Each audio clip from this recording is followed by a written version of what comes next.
we begin where everybody should begin. History, okay? So World War II ends.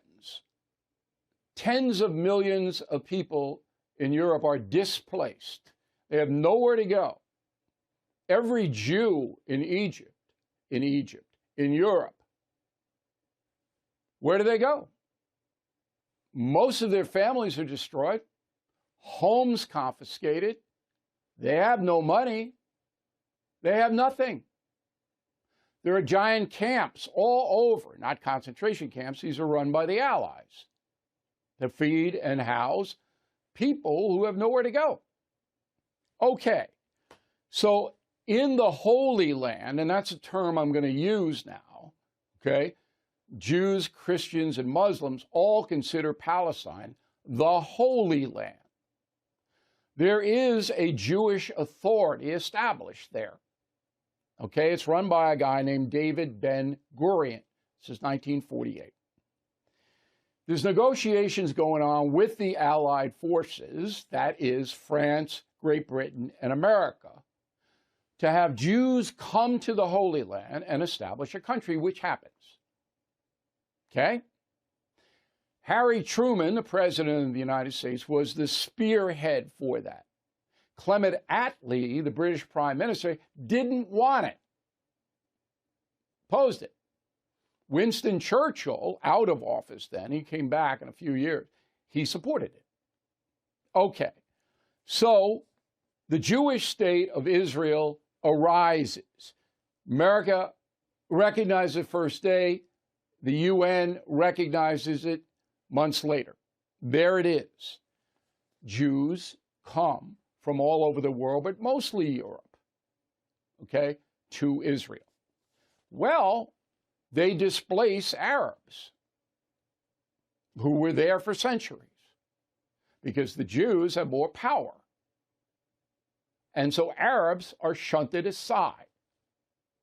They don't like that. Would you? No. And then there's war after war, conflict after conflict. Then, fast forward to modern times. Israel is a nation, all right? 7 million Jews, 2 million Arabs. Now, here's something most people don't know. Israel offers citizenship to all Arabs living in the Holy Land. You can become an Israeli citizen if you're an Arab. All you got to do is apply. Okay? Some have, but most have not. Why? Because the Muslim fundamentalists hate the Jews, and if you become an Israeli citizen, you're a collaborator as a Muslim. Got it? Two main areas where the Muslims are: Gaza and the West Bank. Gaza is controlled by Hamas, terror group. I'm not just making that up, it's a designated terror group. West Bank is controlled to some extent by Hezbollah, and they are mostly in Lebanon, another terror group. Both Hamas, Hezbollah, funded by Iran.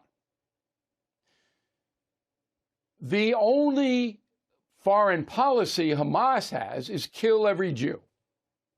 That's it. There's no drive for a state or a country or anything. Kill all the Jews. Now you hear about the Palestinian Authority. There is no Palestinian Authority. It doesn't exist. They got a couple of buildings. Some guys go in and out. But Hamas rules because they have the guns and they will kill you. That's it. So Israel has to protect itself from Hamas because Hamas wants to kill all the Jews. Hezbollah, the same thing. Israel is very aggressive in doing that. And if you understand the history of it, it's logical. If you don't understand the history of it, read Killing the SS, please. I can't make it any more vivid than that book. And there's Killing the Killers you're looking at. That gets into the modern day terrorism. But Killing the SS is the history of it, of the Holocaust and the attacks on the Jews, which for forever, Germany and Russia, the two worst. Okay. So now, American politicians, no clue on how to deal with this at all. None. Trump strong-armed the mullahs in Tehran, basically by saying, if you do anything, we're going to blow the hell out of your oil fields and your ports. That's what Trump told them. And they believed him. So while they operated underground, this Hamas thing never would have happened because Trump would have just went right in and blasted them because Hamas could not exist without Iran. Biden has no clue. And he was on 60 Minutes last night. Go. What happened in Gaza, in my view, is Hamas and the extreme elements of Hamas don't represent all the Palestinian people. And I think that it would be a mistake for Israel to occupy Gaza again. But to going in and taking out the extremists, the Hezbollah is up north, but Hamas down south is a necessary requirement. Do you believe that Hamas must be eliminated entirely? Yes, I do. But there needs to be a Palestinian Authority. There needs to be a path to a Palestinian state. Ridiculous. Who's going to run the Palestinian state? Who? Hamas? They're the controlling force. There's no Palestinian Authority. Now, Biden doesn't know that because he doesn't know anything. And I'm sorry, but he doesn't. He doesn't know. Oh, yeah, we have to have a two-state solution. No. If there were two states that both wanted reconciliation and a partnership that would benefit the people, then it would be possible. But there's not. Hamas wants to kill the Jews. We all get this. So you got the leader of the free world out in the ozone. All right? This is never going to be solved. And I mean that literally. All Israel can do is protect itself and try not to abuse innocent women and children.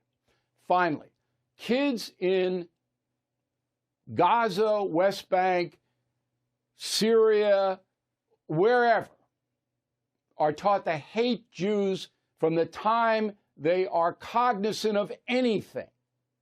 The schools teach that. What do you think the mentality is going to be? And for Biden to go, Hamas doesn't represent all the Palestinian people. What do you mean? You think there's any active dissent against Hamas in Gaza? If there were, that person's head would be on a stake. It's like Iran. Can't oppose the mullahs. It just makes me nauseous to hear this tripe every single day. And that's the memo.